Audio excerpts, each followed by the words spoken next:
Hello there everyone, my name is Ben and I am your host of The Triple Threat. In this program we take a look at the WWE week that was, talk about who showed out and made a statement this week in their performance.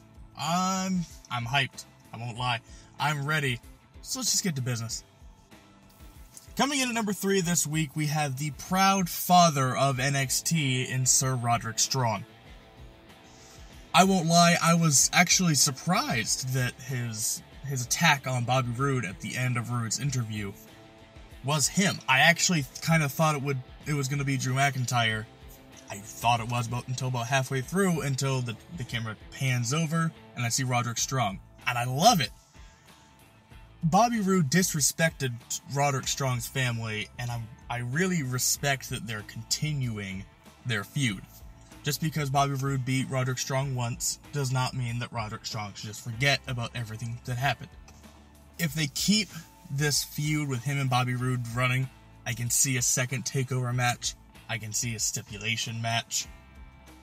I see long-term potential with Roderick Strong in NXT. As for the main roster, I'm not sure. I'm not sure how great he would be battling with the larger people. It's kind of like Sami Zayn. Sami Zayn, huge babyface in NXT. And right now, they just have not used him very well on the main roster. So, the longer that Roderick Strong stays in NXT, I think it's only better for him. He has that huge babyface potential. And don't be surprised if in an NXT TakeOver New Orleans, we might see Roderick Strong in the main event. Now, just like as in episode 1, I've had a little bit of trouble deciding between number 1 and number 2. But winning out on number 2 this week is Shinsuke Nakamura. He pinned John Cena clean in the middle of the ring. I cannot count on my fingers off the top of my head who has done that in the last 5 years. So that proves that they have stock in Shinsuke Nakamura. In their eyes, he is big time, and he should be because he's a star. He's different than anybody else on the roster right now. Now, I understand there was a botch with the Exploder Suplex. It looks like Shinsuke says he's sorry. John Cena says, don't be sorry, so you don't really know who messed up completely. But it only helps out his King of Strong style gimmick, because it just looks brutal. They showed the replay of the suplex, and Cena lands in the back of his neck. It does not look pretty. You can see him checking his fingers. It looks like Shinsuke just messed him up, because he did. So the more brutal and violent that we have Shinsuke Nakamura looking, I think the better it is for people who enjoy watching him. We don't want the artist, we want the King of Strong style, and as long as he keeps messing people up, I'm fine with it. Plus, let's not look past the idea that this was a real dream match. We had a top guy from New Japan going up against the top guy from the WWE. We just don't get to see that type of thing often. If you haven't watched the match already, just do it. I don't really think we're gonna ever see that match again. So we got it once, it was on TV, it wasn't a 5-star match, but it meant something, and the winner got to face Jinder Mahal. That's a little anticlimactic. But, great match, dream match. Watch it if you haven't already. Now, moving on to the main event. Number 1 this week. I won't lie, it's probably my personal favorite in NXT. Aleister Black. He just feels bigger than NXT.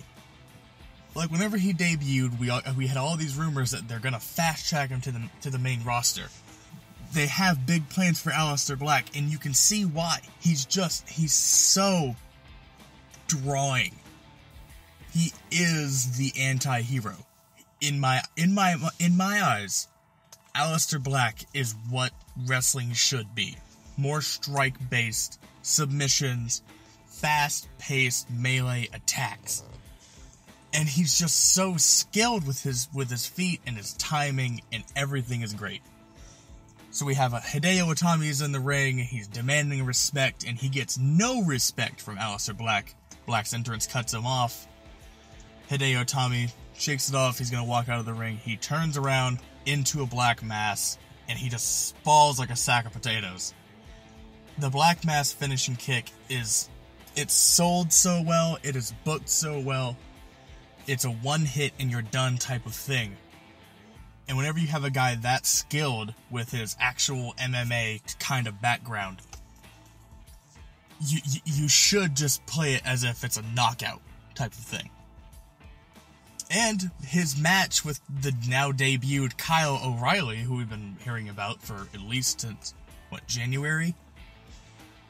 Kyle O'Reilly is here, and his first match is with Aleister Black, and it was a great match. It was strike-based. It was as if it was a mixture of professional wrestling and mixed martial arts. Great episode of NXT. The main event definitely sealed the deal. NXT was the best show of this week, and the main event proved it. Plus, let's not forget, at NXT TakeOver Brooklyn 3, we'll be seeing Aleister Black versus Hideo Itami. If you like watching New Japan style matches, where it's all strong, it all looks like it hurts, tune into that match, because that is right now my pick for NXT TakeOver match of the night. And all the NXT TakeOver matches are great, but that one is going to blow you away. Trust me. So, did you enjoy this week's Triple Threat? Who impressed you this week? Leave your opinions and your feedback in the comment section below, or if you'd like, you can tweet them to me directly at Ben McBrizzle on Twitter, spelled just the same as you see in the show's logo. Join me next week to find out who showed out and made the Triple Threat. Thank you.